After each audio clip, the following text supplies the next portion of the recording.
आज हम बात करेंगे लेवल 1 और लेवल 3 स्लीप स्टडी के बारे में। स्लीप स्टडी पोलीसोमनोग्राफी जो एक जांच है खर्राटों के लिए। रात को सोते वक्त इस जांच को किया जाता है जिससे हम पता करते हैं कि पेशेंट को खर्राटे की बीमारी तो नहीं है।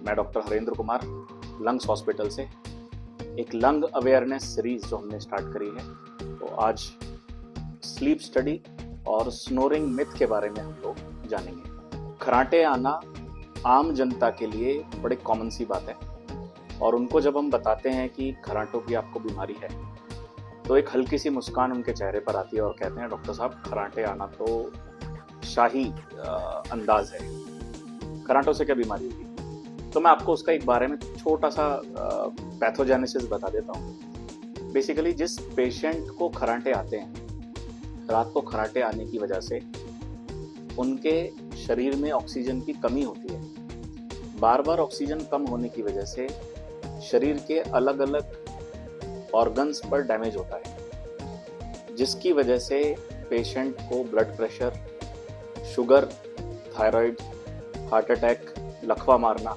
रात को बार बार पेशाब होना और तेजी से वजन बढ़ना या सांस फूलना, कार्बन डाइऑक्साइड बढ़ जाना, ये बड़ी कॉमन से कॉम्प्लिकेशन है खर्राटे आने की वजह से। तो खर्राटों को हल्के में ना लें। ये एक ऑब्स्ट्रक्टिव स्लीप एपनिया नाम की बीमारी को करता है जिससे काफी प्रॉब्लम पेशेंट को आती है। तो ऑब्स्ट्रक्टिव स्लीप एपनिया को डायग्नोस करने के लिए जांच होती है स्लीप स्टडी से पोलीसोमनोग्राफी। तो हमारे यहाँ पे लंग्स हॉस्पिटल में level 3 and level 1 sleep study दोनों होती हैं। लेवल 1 मेरठ में पहली बार ये मशीन आई है और इस मशीन के द्वारा हम लोग एक उच्चतम जांच कर पाते हैं स्लीप एपनिया की, जिसमें हमें ज़्यादा डिटेल पता चल पाती है कि खर्राटे कौन सी बीमारी के हैं, ऑब्स्ट्रक्टिव स्लीप एपनिया के हैं या ब्रेन से ही सिग्नल नहीं आ रहा, सेंट्रल एपनियाज की वजह से है या मिक्स्ड एपनियाज की वजह से है।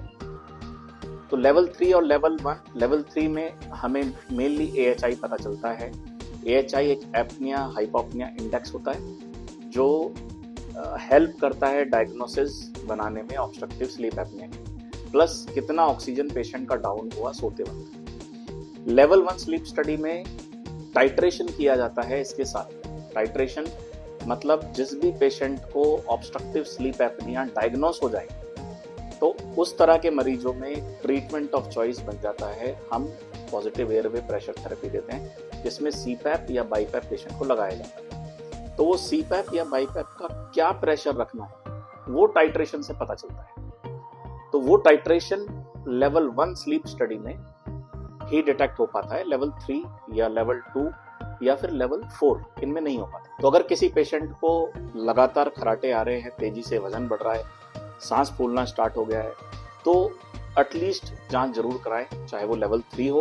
अगर उसमें डायग्नोसिस बनता है ठीक है, नहीं तो फिर हम लेवल 1 स्लीप स्टडी भी करा सकते हैं। इस जांच के लिए पेशेंट को एक रात के लिए भर्ती रहना पड़ता है। शाम के टाइम पेशेंट आता है और अगली सुबह पेशेंट को डिस्चार्ज करते हैं विद रिपोर्ट उसकी हाथों हाथ मिल जाती है। तो स्लीप स्टडी और ऑब्स्ट्रक्टिव स्लीप एपनिया या खर्राटों को हल्के में ना लें। Be alert. Thank you.